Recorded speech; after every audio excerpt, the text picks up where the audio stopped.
The road from Grasse wound through limestone hills like a lazy river of dust, and our perfumer knew every turn of it by heart. September 28th, 1884, a Tuesday that smelled of wild thyme and distant rain. His fingers, stained amber from years of handling precious essences, gripped the leather straps of his traveling case while young Pierre bounced beside him on the carriage seat, eyes wide as coins at his first glimpse of true aristocratic grandeur. You see, there are men who build cathedrals and men who capture souls in bottles, and our craftsman belonged to the latter tribe. 42 years had taught him that every cent tells a story, though he'd learned too late that some stories are better left unread. His workshop in Grasse, that ancient capital of fragrance, had seen him through the death of his beloved Marie 3 winters past, and now Pierre filled the silence with questions that needed no answers. "Master, will there be servants?" "Real footmen?" the boy asked, his voice cracking between childhood and whatever comes after. Our perfumer smiled beneath his neat mustache. "There will be people doing their work just as we do ours."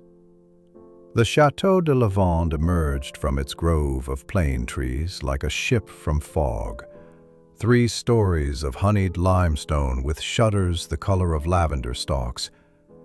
Madame Célestine de Montmoreau had summoned him here with a commission that intrigued: create l'esprit du domaine, the very soul of her estate captured in glass and alcohol. The fee she offered could keep his workshop supplied through 2 winters, maybe 3 if he was careful. A woman appeared on the steps, but not the mistress. This one moved with the careful efficiency of someone who belonged neither upstairs nor down. Mademoiselle Isabelle Durand, as she introduced herself, companion to Madame these 7 years. Her smile never quite reached her eyes, our narrator noticed, though Pierre was too busy gaping at the marble columns to observe such subtleties. "Madame awaits in the blue salon," she said, her voice precise as cut crystal. "She's most anxious to begin." The interior breathed that particular silence of wealthy homes, carpets that swallow footsteps, walls thick enough to muffle secrets. Our perfumer's trained nose caught it all: beeswax on walnut, lavender sachets in linen closets, the ghost of this morning's brioche, and beneath it all, something else, something wrong. He filed it away in that mental cabinet where he kept such observations. Madame Célestine proved to be younger than expected, 38 years wearing the burden of recent widowhood like an ill-fitted dress. Beautiful still, in that fragile way of pressed flowers. "Monsieur," she began, and her fingers twisted a handkerchief that probably cost more than Pierre's entire wardrobe. "You come highly recommended. Dr. Moreau speaks of your talent as almost supernatural." Our craftsman inclined his head just so, not servile, not proud. "I simply pay attention, madame." She led them through rooms that spoke of old money growing older, portraits of stern ancestors, furniture from the previous Louis, whichever one that was. "I want you to capture this place," she said, gesturing vaguely at everything and nothing. "Its essence, so that when I travel to Paris, I can open a bottle and be home again." Pierre nearly knocked over a Ming vase, or something that looked expensive enough to be one. The boy mumbled apologies while Mademoiselle Durand watched with an expression that might have been amusement or disdain, hard to tell with that type. The estate manager appeared as they toured the grounds, Henri Beaumont, still carrying himself like the military officer he'd once been, though our perfumer noticed how his eyes lingered on Mademoiselle Durand a heartbeat too long. "These things matter," in houses like this. They matter everywhere, really, but in great houses, they matter differently. You'll have full access to the grounds, Beaumont explained, his tone suggesting this was a significant concession. The orchards, the rose garden, even the old chapel if you need it. That evening, installed in a guest room that smelled of camphor and old ambitions, our perfumer unpacked his traveling laboratory while Pierre pressed his nose to the window, watching kitchen maids cross the courtyard. The boy had much to learn about more than just perfume. "Master," Pierre whispered, as if the walls might judge him for speaking. "I've never seen such a place." "Look closer," our craftsman advised, arranging his precious vials in order of volatility. Every palace has its shadows. Our job is to capture the light, but we must recognize the dark to do it properly. Morning arrived with church bells and the distant bleating of goats, September 29th dawning crisp as fresh linen. Our perfumer had already been awake an hour, cataloging the dawn scents through his open window, rosemary hedges warming in first light, bread from the kitchen ovens, that peculiar sweetness of dew on limestone. Pierre still snored softly in his cot, exhausted from yesterday's wonderment. But peace, as any craftsman knows, is merely the pause between hammerfalls. "Monsieur, you must come at once!" Mademoiselle Durand stood in his doorway, her usually composed face flushed with what seemed genuine distress. "Madame is quite beside herself." He found the mistress of the house in what they called the room of rest, a chamber on the second floor furnished in pale greens and cream, where ladies might retire with their needlework or melancholy. But Madame Celestine stood pressed against the far wall, her morning wrapper clutched tight, eyes wide with that particular terror reserved for the inexplicable. "Can't you smell it?"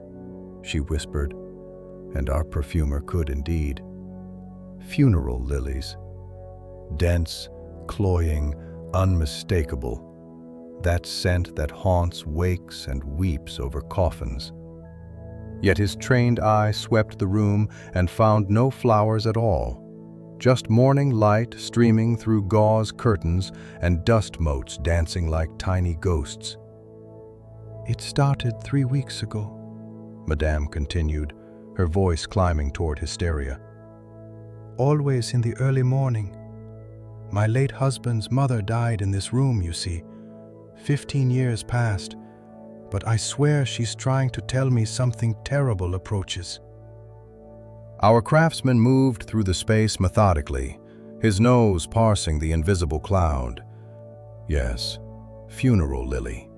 Lilium candidum at its most potent. But there, beneath it, something else. A sharp note, almost metallic.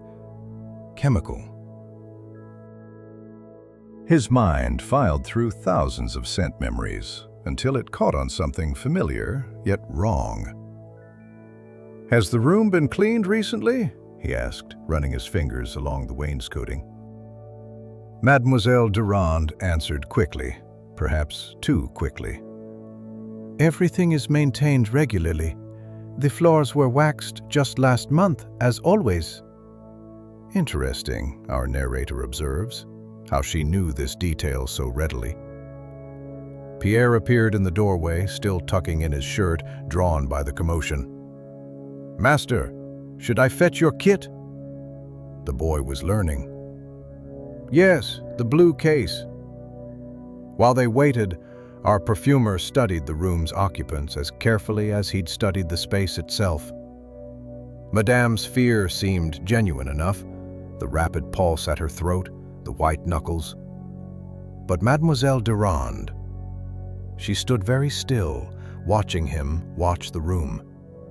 Her concern seemed painted on, like rouge applied by an unsteady hand. "This scent," he said carefully, It only appears in the morning? And sometimes at night, Madame whispered, when the air grows cold. That's when grandmother died, you know. A cold October night. Henri Beaumont arrived then, summoned by some invisible network of household communication. Is there a problem? His eyes went first to Mademoiselle Durand, again that lingering look, before settling on Madame with appropriate concern. The room is haunted by perfume, Madame said, and even in her distress she seemed embarrassed by how it sounded.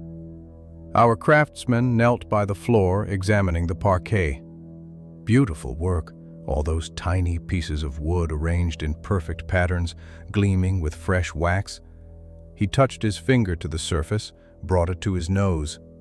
There, that chemical note again, hiding beneath the honest smell of beeswax and turpentine. Tell me, he said, still crouched like a man reading tracts. Who decided to change the wax? A pause.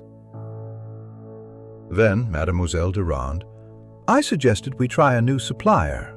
The old one was becoming quite dear. More economical, Beaumont added, though nobody had asked him.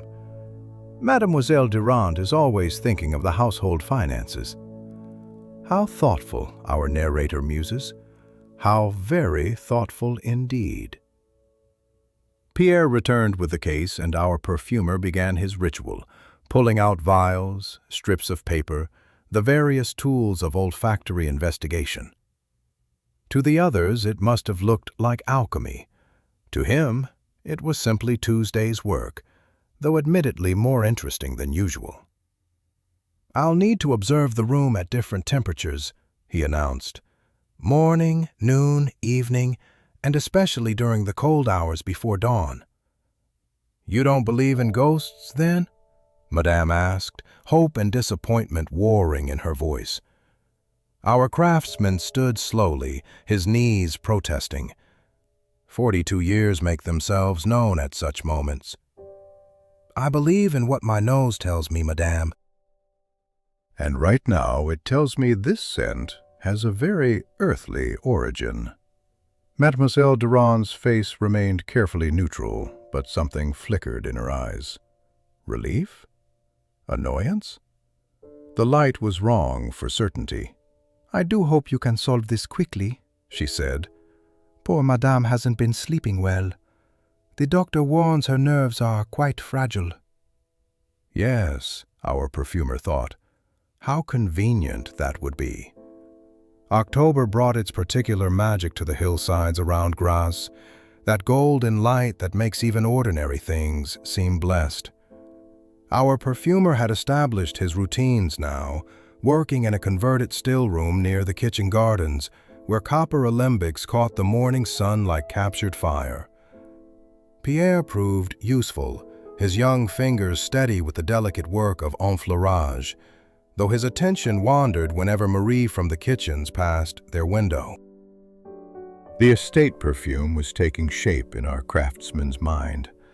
Top notes of lavender and bergamot, a heart of rose and iris from Madame's own gardens, and for the base, well, that remained elusive.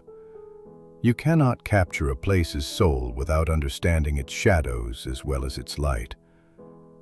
Each morning he walked the grounds with his notebook, mapping scents the way cartographers chart coastlines.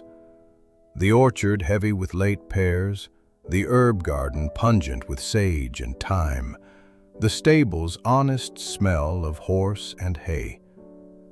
But it was near the old stone wall, where the property met the wild hills, that he found his treasure. Jasmine. Not the cultivated variety that fed Grasse's hungry factories, but something older, wilder.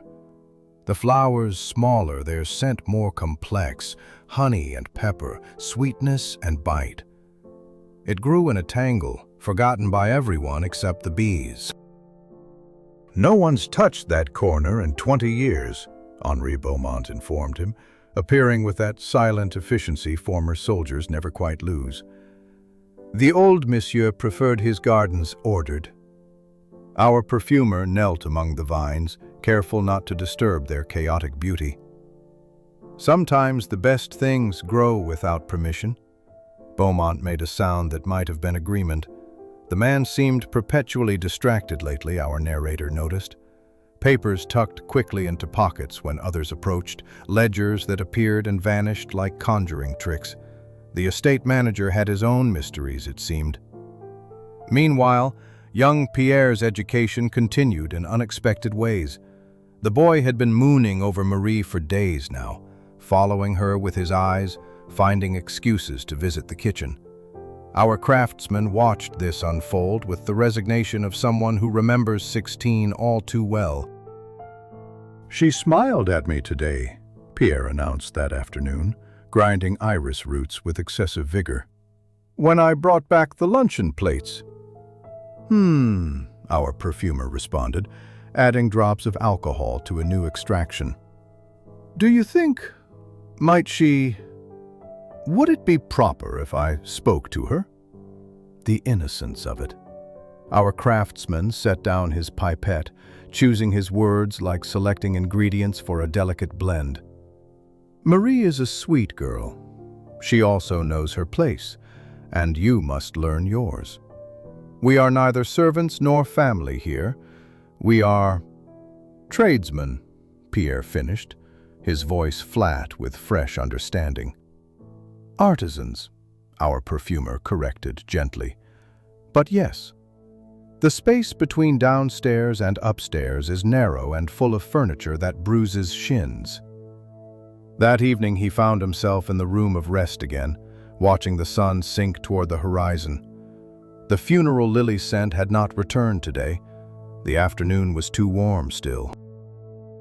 But he waited, patient as a cat at a mouse hole, his notebook ready. Mademoiselle Durand discovered him there. "Working late, monsieur?" She carried a tray with tea things, though he hadn't requested any. "The scent appears with cold. I must observe the transition." She set the tray on a side table with practiced grace. "Madame appreciates your dedication. Her nerves have been quite shattered by this phenomenon." Interesting word choice, our narrator observes. Not mystery or problem, but phenomenon. The word of someone who knows exactly what they're describing. "Tell me," our perfumer said, accepting the offered cup. "How long have you been managing the household purchases?" A pause, barely perceptible. 3 years now, since Madame's husband passed. She trusts me with such mundane matters." "Including selecting new suppliers?" "When economical, yes." Her smile reminded him of the chemical note in the funeral lily scent, something synthetic trying to pass as natural. Dr. Moreau visited that week, ostensibly to check on Madame's nerves, but really, our perfumer suspected, out of curiosity about the mystery. The old physician had an amateur's passion for chemistry, his black bag rattling with more bottles than strictly necessary for country practice. "Temperature-dependent reactions," he mused when our craftsman described his observations. "Fascinating. You know, certain compounds only release their properties within specific thermal ranges." They stood in the room of rest, the doctor running his fingers along the waxed floor with scientific interest. "This new wax, have you analyzed its composition?" "I've begun to. It's complex. Beeswax, certainly, but also something else. Synthetic, perhaps from the new German factories." The doctor's eyes sharpened. "Germans are doing remarkable things with chemistry these days. Remarkable and sometimes dangerous." That night, unable to sleep, our perfumer walked the gardens under a half moon. The wild jasmine released its scent into the cooling air, stronger now than during the day, as if darkness gave it courage. He thought of his late wife, how she'd loved night-blooming flowers. "They're honest," she'd said once. "They don't pretend for the sun." Dr. Moreau's study occupied a narrow house on Grass's oldest street, where medieval stones still remembered the plague and revolution. October 10th had dawned gray as a dove's breast, and our perfumer found himself climbing those familiar stairs while Pierre minded their temporary laboratory at the chateau. The boy needed time alone to nurse his bruised heart. Marie had been seen walking with a stable hand last Sunday after Mass. "Ah, mon ami!" The doctor emerged from behind towers of books and specimen jars, his white whiskers stained yellow from pipe tobacco. "I've been conducting experiments since your last letter." The study smelled of sulfur and scholarship, old leather and new ideas. Our craftsmen recognized the organized chaos of a true investigator. Every surface covered with seemingly random objects that told a story to their owner. "Temperature-dependent reactions in waxes," the doctor continued, pulling out a worn journal. "Most fascinating. You see, certain metallic compounds, when suspended in an organic medium like wax, remain inert until specific conditions arise." He showed our perfumer a series of notes in his cramped handwriting, chemical formulas dancing across the pages like arcane spells. "The Germans have been experimenting with time-delayed reactions, useful for photography, they claim, but the applications are broader." "Could such a compound produce a scent?" our craftsman asked, though he suspected he knew the answer. "Not produce, precisely. Release." Imagine a substance that captures and holds volatile molecules.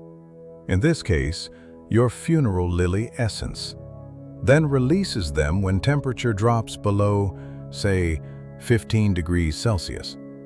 The elegance of it struck our narrator like good music. Simple, devastating, purposeful. Someone had weaponized perfumery itself. "But why?" the doctor mused, lighting his pipe with the absent gesture of long habit. "Why terrorize that poor woman with ghost flowers?" Our perfumer thought of Mademoiselle Durand's careful smile, her quick answers about economy and efficiency. "Fear makes people vulnerable. Vulnerable people make poor decisions. Or good ones, depending on your perspective," the doctor added darkly. They spent the afternoon testing samples of the floor wax our craftsmen had carefully scraped from the room of rest. Drop by drop, revelation by revelation, the truth emerged from their experiments like a photograph developing in its chemical bath.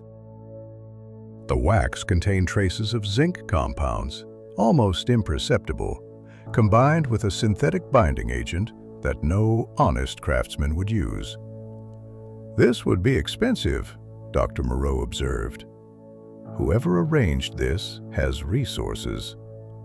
Or access to them, our perfumer thought, but didn't say. Returning to the chateau as evening painted the hills purple, he found unexpected activity in the main courtyard. Henri Beaumont stood arguing with a merchant, their voices low, but their gestures animated. Account ledgers lay spread across a table, like cards in a losing hand. "These numbers don't reconcile," the merchant insisted, pointing at columns that seemed to writhe under scrutiny. Beaumont's face flushed red as autumn apples. "There must be some error.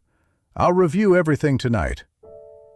Mademoiselle Durand watched from an upper window. Our craftsman caught the movement of curtains dropping back into place. Everyone watching everyone, he thought. Like a theatrical performance where the audience doesn't know they're also actors. That night he stationed himself in the room of rest before midnight, thermometer in hand, waiting for the temperature to fall. Pierre had wanted to join him, but the boy needed sleep more than education just now. His heartbreak over Marie had evolved into long, melancholic silences that reminded our perfumer too much of his own youth. 11 o'clock, 12 degrees. Midnight, 10 degrees. And then, at midnight, as the thermometer touched 8 degrees, it began. First, just a whisper of scent, like memory stirring. Then, stronger, funeral lilies blooming from thin air, from the very floor itself. He knelt, his nose almost touching the parquet, and there it was, the wax releasing its trapped ghost, performing its terrible magic with clockwork precision. "Magnificent," he breathed, though the word tasted bitter. Footsteps in the corridor, soft, careful, but not careful enough for someone listening. He moved to the window, pretending to study the moonlit gardens.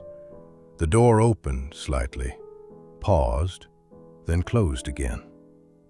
Through the glass's reflection, he'd caught a glimpse of white nightclothes, but whether Madame or Mademoiselle, he couldn't say. The next morning brought Pierre with interesting news. "Master, I was fetching water from the well before dawn, and I saw Mademoiselle Durand leaving the estate manager's cottage." The boy's voice held no innuendo. At 16, despite his romantic disappointments, some innocences remained intact. But our perfumer heard what Pierre hadn't understood. Another piece of the puzzle clicking into place. "Focus on your work," he advised, though his mind was already racing ahead, connecting dots like stars into constellations. "We have the wild jasmine to harvest today."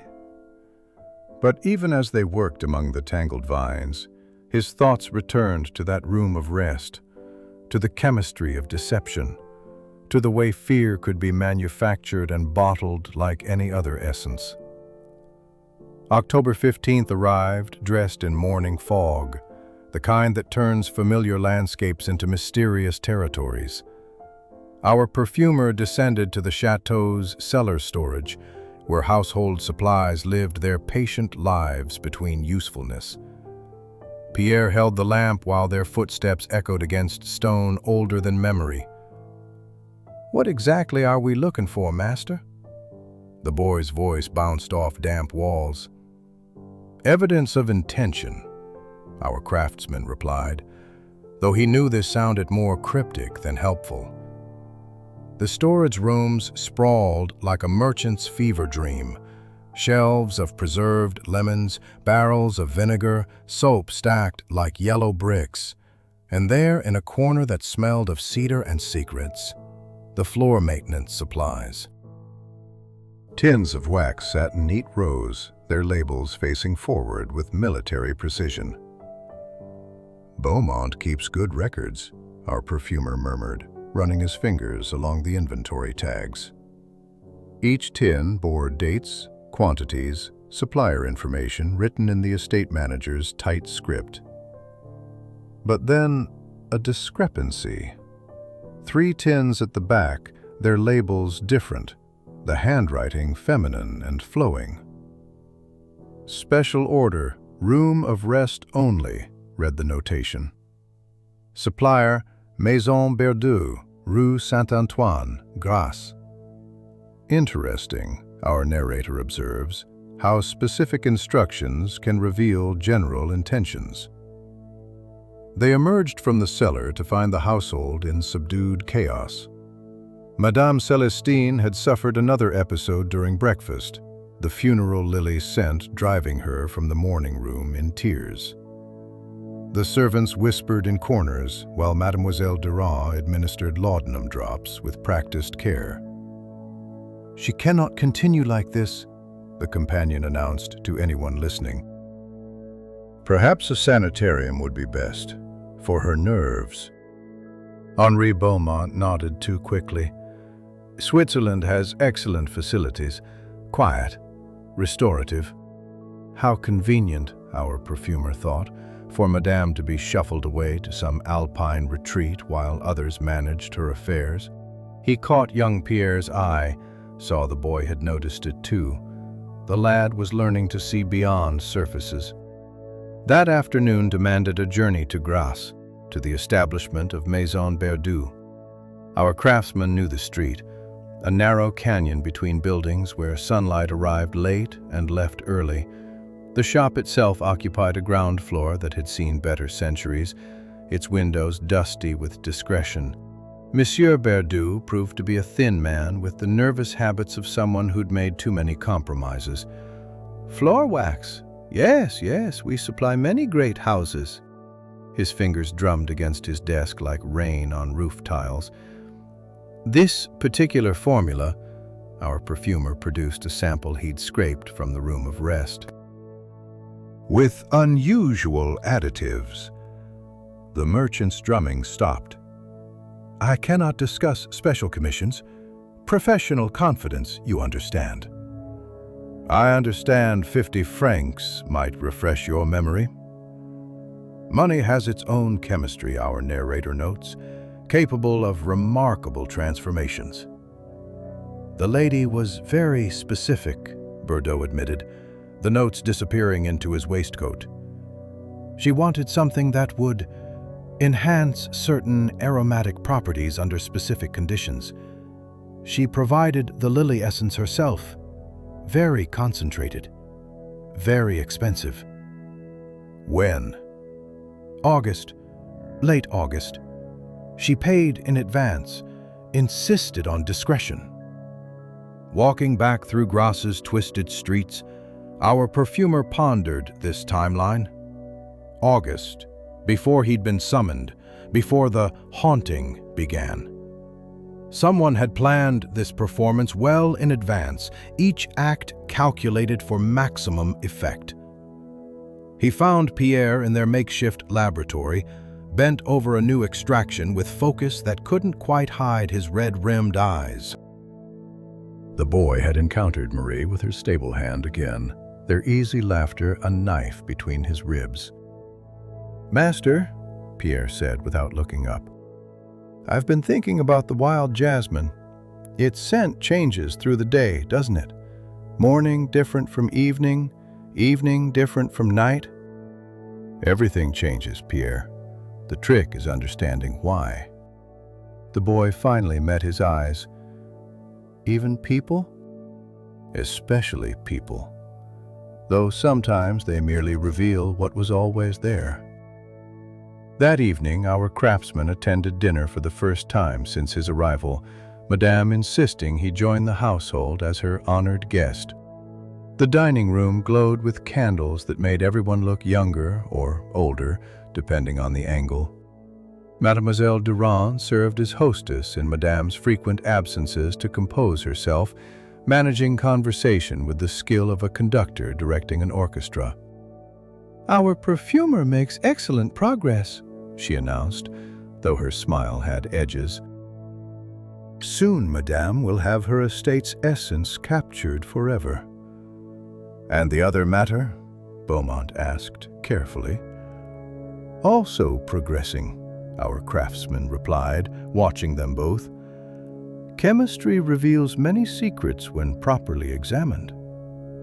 The companion's hand paused infinitesimally over her wineglass. Beaumont coughed.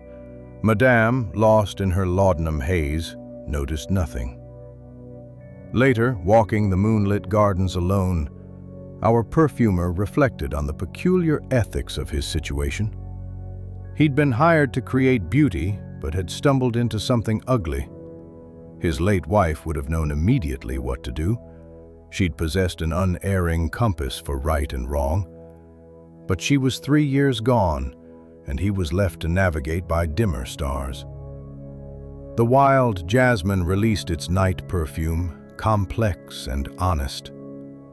October 20th brought the first real cold of autumn, the kind that makes old bones prophetic. Our perfumer arranged his observation post in the room of rest with scientific precision. Thermometer, notebook, a small clock that ticked like a metallic heartbeat. Pierre wanted to stay, but the boy had been coughing all day. and warmth served him better than education tonight. "If you need me, master," Pierre offered from his blankets. "Sleep," our craftsman commanded gently. "Tomorrow requires clear heads." By 10 o'clock, the chateau had settled into its nocturnal rhythms. Servants to their quarters, Madame to her laudanum dreams, the great house breathing slowly around its sleeping inhabitants. Our perfumer extinguished his lamp, letting moonlight paint everything silver and shadow. 11 o'clock, 9 degrees. The wax remained silent. 11:30, 7 degrees. The first whisper of funeral lilies, faint as memory. Then footsteps, not the careful tread of someone checking on him, but purposeful, moving through the servants' corridor below. He shifted to the window, watching the courtyard through gaps in the curtains. A figure emerged from the side entrance, shawl-wrapped, but unmistakably Mademoiselle Durand by her particular way of walking, as if the ground owed her apologies. She crossed toward the estate manager's cottage, where a single candle flickered in an upper window. Our narrator counts slowly. 100 heartbeats, 200, before that candle extinguishes. The meetings had become routine then, bold or desperate, possibly both. He returned to his observations, the funeral lily scent now thick enough to taste. The floor released its ghost steadily, reliably, a macabre clockwork that would drive anyone to madness if they didn't understand its mechanism. Poor Madame, sleeping in her tower of laudanum, besieged by chemistry masquerading as supernatural threat. Near 1 o'clock, something unexpected. Voices in the corridor, urgent whispers that resolved into Henri Beaumont and Mademoiselle Durand. "We cannot wait much longer," Beaumont's voice, tight with something between fear and anger. "The will isn't changed yet," she replied. "If she goes to Switzerland now, her cousins will manage everything." "The creditors won't wait. Those investments I made—" "That you lost, you mean?" Silence sharp enough to cut glass. Then Beaumont again, smaller. "You said you loved me." "I do. That's why I'm doing this, for us, for our future." Our perfumer remained perfectly still, a skill learned from years of waiting for volatile essences to reveal themselves. The voices moved away, but their words lingered like the funeral lilies, toxic, revealing, impossible to ignore. At 3 o'clock, with the temperature holding steady at 5 degrees and the scent at its most potent, he heard something else. Crying. Soft, muffled, but unmistakable. He traced it to the wall shared with Madame's chamber. She was awake then, alone with her terror and the smell of death flowers. The next morning came pale and exhausted. Our craftsman found Madame in the breakfast room, her face porcelain fragile, shadows beneath her eyes deep as bruises. "Did you observe anything useful?" she asked, though her voice suggested she'd abandoned hope. "Several things, Madame. May I ask, have you recently considered changing your will?" She startled, tea sloshing. "How did you—" "Yes. Mademoiselle Durand suggested, given my nervous condition, that I should ensure my affairs are in order. She recommended I leave provisions for the household staff, for their loyalty." "Generous of her to think of others." "She's always been so considerate." But doubt crept into Madame's voice like dawn into darkness. Pierre appeared with news from the village. "Master, that merchant, Berdu, he's left for Paris suddenly. His shop is closed." Paid to disappear, our perfumer thought. Someone was eliminating loose ends. That afternoon, he made an unexpected call on Father Antoine at the village church. The old priest received him in a study that smelled of candle wax and conscience, his knowing eyes suggesting confession wasn't the only way he learned secrets. "You're helping the Marlborough widow," the priest said. Statement, not question. "I'm trying to." Father Antoine poured wine that tasted of honesty. "That companion of hers, she came to confession last month, not for absolution, for practice. She wanted to rehearse sounding guilty about something without actually saying what. You're telling me this? I'm telling you that some sins wear the mask of charity, and that Henri Beaumont owes money to men who break legs for late payments." Walking back through the village, our craftsman noticed how October light made everything nostalgic, even things that hadn't happened yet. The investigation was accelerating now, threads pulling together into a pattern as clear as any Persian carpet. But patterns alone don't stop poisons from working. That evening, he found Pierre organizing their jasmine extractions with unusual intensity. The boy had created a gradient of sense, from morning's innocence to midnight's confession. "I understand now," Pierre said quietly, "about seeing what's really there, not what we wish to see." Our perfumer nodded, recognizing a soul learning life's harder lessons. October 25th dawned with frost on the lavender, each plant wearing diamonds that would vanish at the sun's first touch. Our perfumer worked in his makeshift laboratory, combining the final elements of his evidence like a chemist building molecules of truth. Pierre ground samples of the contaminated wax with mortar and pestle, his movements precise despite the early hour. "The supplier fled to Paris," the boy said, not for the first time. "We've lost our witness." "We have something better," our craftsman replied, holding up a vial of the extracted compound. "We have proof that speaks without words." Dr. Moreau had sent his final analysis by morning post. The zinc compounds were of German manufacture, specifically from a Frankfurt laboratory that supplied photographic studios. Expensive, specialized, traceable if one knew where to look. The lily essence mixed with it came from a particular variety grown only in certain hothouses near Lyon. Together, they formed a signature as unique as any fingerprint. But knowledge and action occupy different countries, our narrator observes, and the border between them isn't always open. A carriage arrived mid-morning carrying an unexpected visitor, Madame's cousin from Marseille, a sharp-featured lawyer named Bertrand, who wore suspicion like cologne. "I received a concerning letter about my cousin's health," he announced, eyeing everyone as potential conspirators. Mademoiselle Durand's composure cracked slightly. "Madame has been suffering from nervous exhaustion." These episodes with mysterious sense. "Show me this haunted room," Bertrand demanded. They climbed to the room of rest, where autumn light revealed nothing more sinister than good furniture and better views.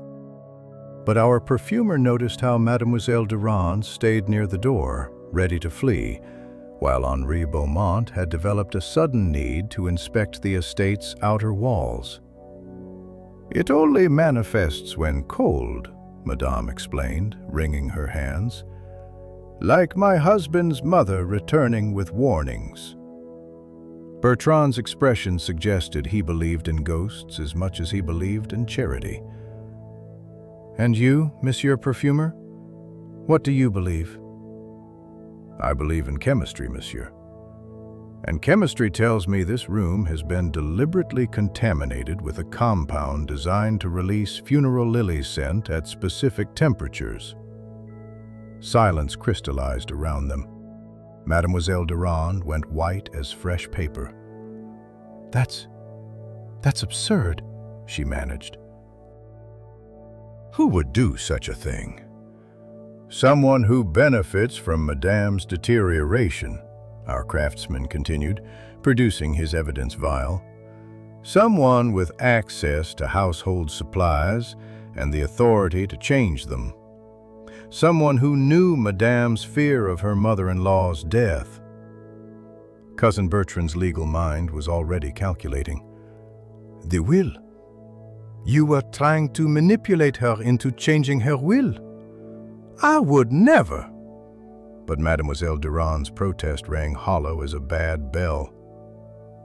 That afternoon brought confrontation in the library, all parties assembled like actors for the final scene. Our perfumer laid out his evidence with methodical precision. The special wax order, Bordeaux's testimony transcribed before his flight, the chemical analysis, the timeline that began in August with careful planning. You knew Madame's fears, he said to Mademoiselle Durand. 7 years in this house taught you exactly which buttons to press. She stood straighter, defiance replacing denial. You cannot prove I ordered that wax. Your handwriting on the storage labels, Pierre interrupted, surprising everyone. The boy had been conducting his own investigations, it seemed. And I found your correspondence with the Lyon hothouse. He produced letters from his jacket, his young face flushed with the pride of discovery. The companion crumbled then, not dramatically but slowly, like wax melting. You don't understand. Henri and I, we love each other. But his debts, those failed investments, we needed money to start fresh. So you tried to drive me mad? Madame's voice was small, bewildered. Not mad, just susceptible, grateful for comfort, ready to be generous to those who cared for you. Henri Beaumont chose that moment to attempt escape, but Cousin Bertrand had anticipated this, stationing 2 sturdy footmen at the doors. The estate manager's military bearing dissolved into something pathetic. I didn't know about the wax, he insisted. Isabelle said she had a plan to help us, but I never knew. Love makes us selectively blind, Father Antoine observed from his corner. The priest had arrived during the revelations, drawn by that mysterious network that brings witnesses to crucial moments. Our perfumer watched it all unfold with professional detachment tinged by personal sadness. He'd seen greed before, but rarely so carefully perfumed with false affection.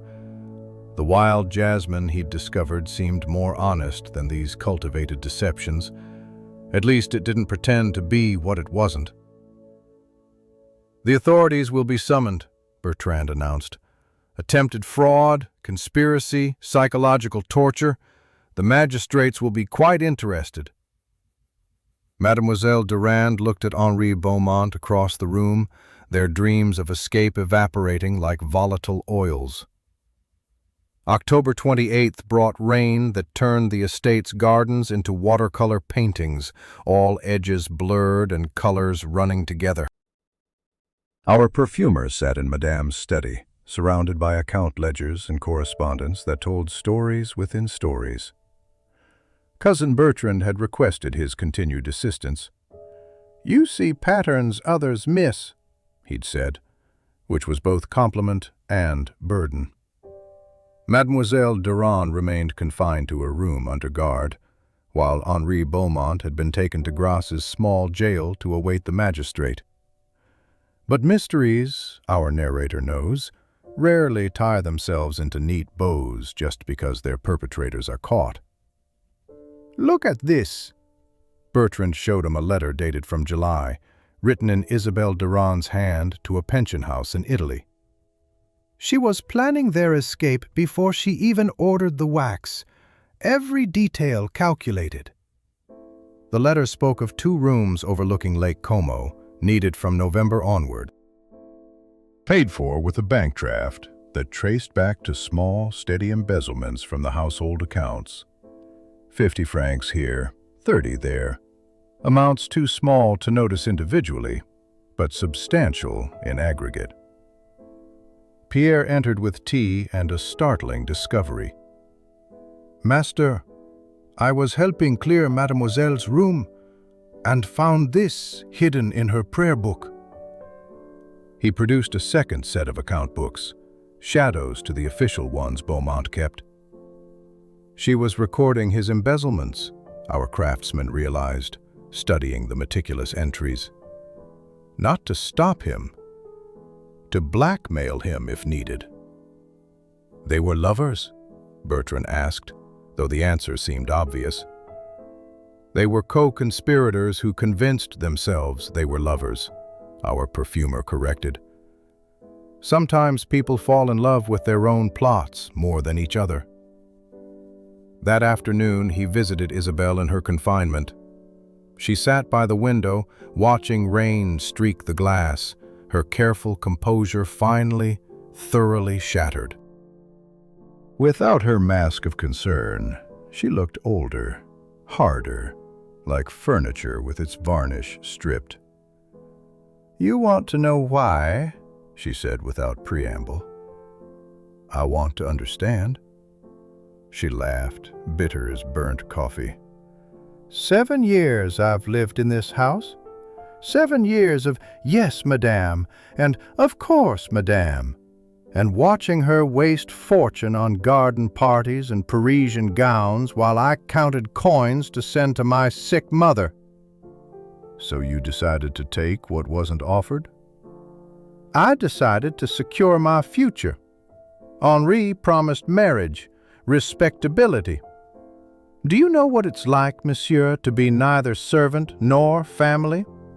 To exist in that gray space where everyone sees you but no one truly looks?" Our perfumer thought of his own position, the careful balance required of tradesmen in great houses.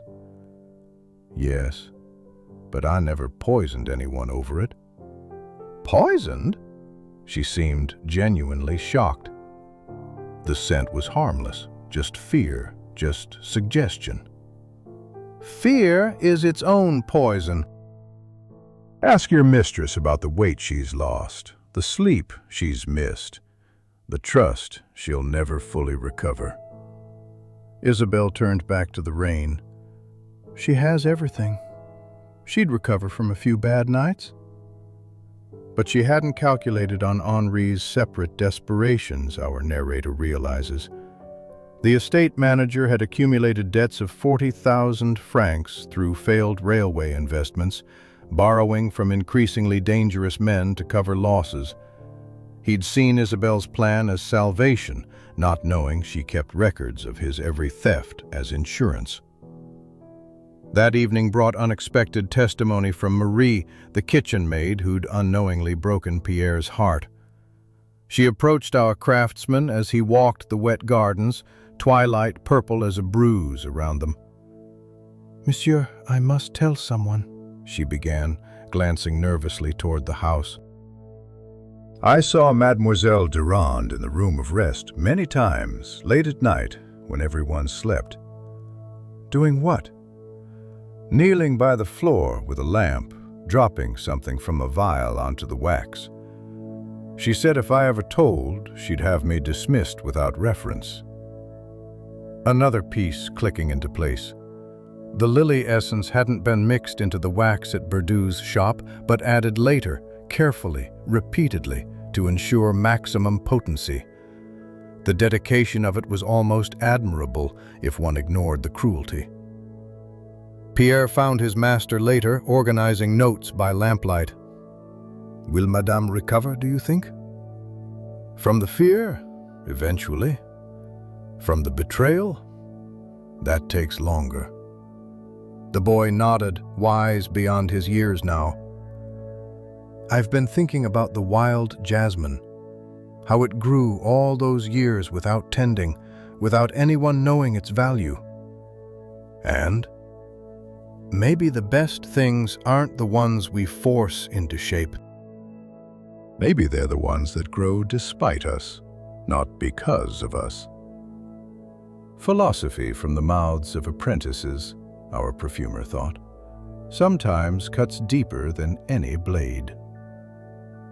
Dr. Moreau visited that evening with final chemical confirmation. The lily essence matched exactly a specific hothouse variety that Isabel had ordered under a false name. The zinc compounds, traced to a Frankfurt supplier who'd shipped to Berdu's shop just once, in August, paid for with cash that would never be traced. "Brilliant! Really," the doctor admitted reluctantly. "If you hadn't noticed that chemical note, she might have succeeded. Madame would have fled to Switzerland, left her companion a generous bequest, and never known she'd been driven there by design rather than spirits." November 2nd arrived, dressed in All Souls' Day solemnity, church bells calling the faithful to remember their dead. Our perfumer stood in the blue salon where this journey had begun, his evidence arranged on the rosewood table like ingredients for a final, decisive blend. Madame Celestine sat very straight in her chair, Cousin Bertrand beside her, while the local magistrate, a man named Fouché with the face of someone who'd seen too much human weakness, reviewed the documents. "Bring them in," Fouché commanded, and the doors opened to admit Isabelle Durand and Henri Beaumont, both in chains that seemed to weigh more than iron should. Isabelle had abandoned all pretense of servility. She stood like minor nobility reviewing troops, her chin raised despite her circumstances. Beaumont, by contrast, had crumpled into himself, his military bearing just a memory now. "You stand accused," Magistrate Fouché began, "of conspiracy to defraud, psychological persecution, and theft. Monsieur Perfumer, present your findings." Our craftsman stepped forward, his voice steady as he'd trained it to be when explaining complex fragrances to difficult clients. On August 20th, Mademoiselle Durand ordered specialized wax from Berdu containing zinc compounds that would bind with lily essence. She then systematically applied concentrated funeral lily extract to the room of rest's floor, creating a temperature-triggered release mechanism. He produced the vial of evidence, the chemical analysis, the traced purchases. The goal was to convince Madame that her home was haunted, driving her to seek refuge elsewhere and, in her vulnerability, sign a will favorable to her trusted companion. "Lies," Isabelle said, though without conviction now. Additionally, our perfumer continued, Monsieur Beaumont embezzled approximately 40,000 francs over 2 years to cover gambling debts and failed investments. Mademoiselle Durand discovered this and used it as leverage to ensure his cooperation. "That's not true," Beaumont burst out. "We were in love. Tell them, Isabelle." But Isabelle merely looked at him with the expression of someone examining spoiled fruit. "Love? You were useful, Henri. Your access to the accounts, your reputation for reliability. Love was a convenient fiction we both chose to believe." The cruelty of it made even Magistrate Fouché wince. Madame gasped softly, perhaps recognizing for the first time the vipers she'd nursed at her breast. Pierre entered then with a final piece of evidence, a letter from the Italian pension confirming that only one room had actually been reserved, under the name I. Durand alone. The boy handed it to the magistrate with quiet satisfaction. "She never intended to take him," Bertrand observed. "She'd have disappeared to Italy, left him to face the creditors alone." The full scope of the betrayal revealed itself like a perfume's bass notes, dark, complex, lingering. Everyone had been used. Madame for her wealth, Beaumont for his access, even the merchant Berdu for his moral flexibility. "Why?" Madame finally asked, her voice small but steady. I treated you as family, Isabel. I trusted you with everything. Isabel's composure finally cracked. Family? I was an employee you could dismiss at whim, a companion you paid to agree with you. Do you know what my mother died of while I was here arranging your flowers? Poverty. Simple, grinding poverty that your monthly flower budget could have cured. You never asked for help, Madame whispered. Pride is all the poor have, Madame. That and our secrets. The magistrate had heard enough. Both defendants will be held for trial. Attempted fraud of this magnitude with such calculated cruelty warrants serious consideration. Guards, remove them. As they were led away, Beaumont called out desperately to Isabel, but she never looked back. Love's illusions, our narrator notes, often die harder for the deceived than the deceiver. That afternoon, our perfumer completed his true commission, the estate's fragrance. He'd captured it all. Morning lavender, rose at noon, the wild jasmine's night confession, and beneath it all, a note of sharp green, recovery, regrowth, resilience. He presented it to Madame in a crystal bottle that caught light like liquid amber. L'esprit du domaine, he said, the soul of your estate. She opened it carefully, breathed in the complex harmony. Tears came then, but clean tears, healing ones. It smells like home without the shadows. Shadows fade, Madame. What grows in light remains. Father Antoine arrived for dinner, bringing communion wine and complicated comfort. Forgiveness, he said, isn't forgetting. It's choosing to carry poison or set it down. That evening, our craftsmen walked through the room of rest one final time. Already workmen had been scheduled to strip the contaminated wax, to restore the floor with honest materials. The funeral lily scent was gone, replaced by the sharp smell of vinegar used in cleaning. Pierre joined him, carrying their packed cases. Tomorrow they would return to Grasse, to their workshop that now seemed impossibly dear and simple. Master, the boy said, I think I understand now why you say perfume is about truth, not just pretty smells. Oh? Because scents can lie, but only if we let them. The nose knows truth if we train it to listen. Wisdom earned through disillusionment, our perfumer thought, the most expensive education of all. November 5th dawned crisp as fresh parchment, autumn's last honest day before winter staked its claim. Our perfumer stood in his workshop one final time, watching Pierre carefully pack the wild jasmine cuttings they'd been permitted to take. Madame's gift, along with their fee and something more, a letter of recommendation that would open doors throughout France. The chateau looked different in morning light now, cleansed somehow, like a fever had broken. Madame Celestine met them in the entrance hall. Her color returned, her bearing steadier than it had been in weeks. The laudanum bottles had been discarded, Dr. Moreau confirmed, replaced with simple tisanes and honest sleep. Before you leave, she said, I want to show you something. She led them to the room of rest, transformed now.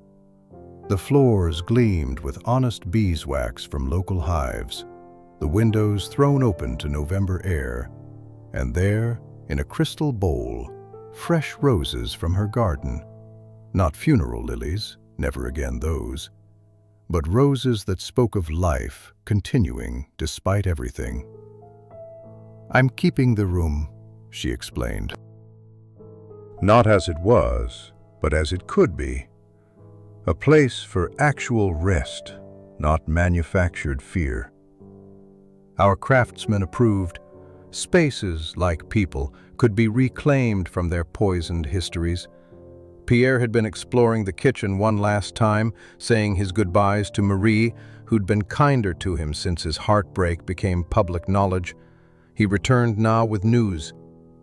"The magistrate's carriage just arrived, master." Fouché brought final intelligence from the investigation. Isabelle Durand would face 5 years of hard labor, her careful plans dissolved into consequence. Henri Beaumont, 3 years, though his creditors would likely destroy him long before his release.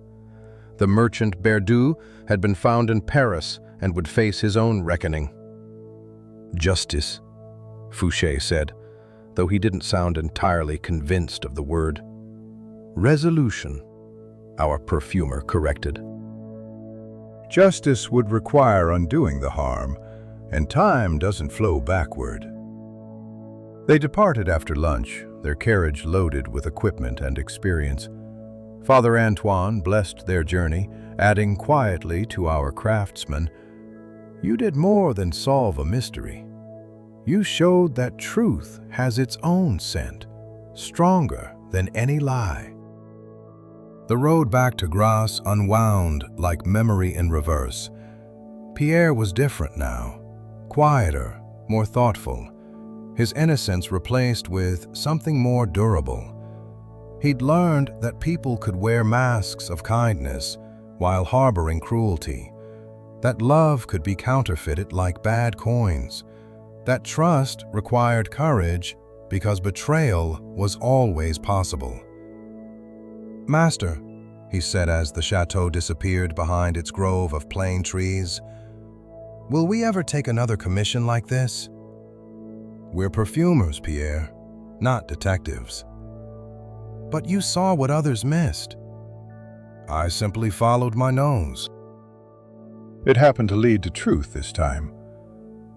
They reached Grasse as evening painted the sky amber and rose, their workshop waiting like an old friend.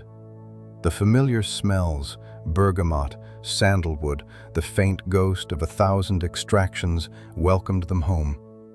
Pierre immediately began potting the wild jasmine cuttings, handling them with newfound reverence for things that grow without permission or plan. That night, our perfumer sat in his private study, the room where he'd once sat with his late wife planning their future.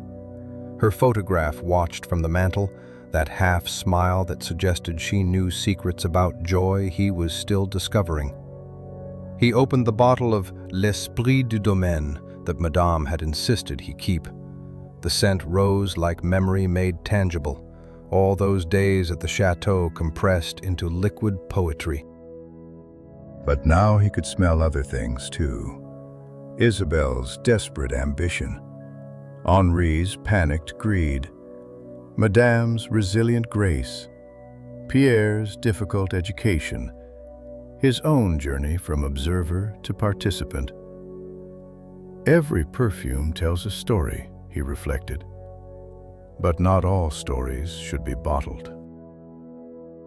A week later, a letter arrived from Madame Celestine. She was recovering well, had hired new staff, local people recommended by Father Antoine. The room of rest had become her favorite retreat, especially in the morning when light made the new floor glow like honey. She'd learned, she wrote, to trust more carefully, but still to trust. The alternative was a different kind of poison. Pierre, reading over his shoulder, asked, "Do you think she'll ever fully recover?" We all carry our scars, visible or not. But scars prove healing happened. The wild jasmine had taken root in their small garden, already sending out tentative shoots despite the season. Pierre tended it with the dedication of someone who'd learned that beautiful things could grow from difficult soil. He'd stopped mentioning Marie, though our perfumer sometimes caught him writing letters he never sent. Another kind of extraction, distilling feeling into words. Winter came early that year. but their workshop stayed warm with the heat of extraction fires and the steady work of their craft. They had commissions enough to keep them busy. Word of the perfumer who'd solved the chateau's mystery had spread, though most clients just wanted wedding scents or funeral wreaths, ordinary magic for ordinary lives. Sometimes, late at night, our craftsman would walk past the room of rest in his memory, remembering that moment when he'd first detected the chemical note beneath the funeral lilies. Truth, he'd learned, often smelled different from lies. Sharper, cleaner, less adorned. But people preferred their deceptions perfumed, their betrayals dressed in beautiful bottles. Still, he'd learned something too, that kindness, real kindness, had its own fragrance. Subtle, persistent, impossible to counterfeit. It smelled like Madame offering forgiveness, like Pierre choosing growth over bitterness, like wild jasmine blooming where no one thought to look. The story ends where it began, in a workshop in Grasse, with a master and apprentice practicing their ancient art. But they were different now, both of them, seasoned by experience, educated by betrayal, strengthened by truth. They'd learned that perfume was more than mixing essences. It was understanding the human heart in all its complexity, its capacity for both poison and perfume, shadow and light, deception and revelation.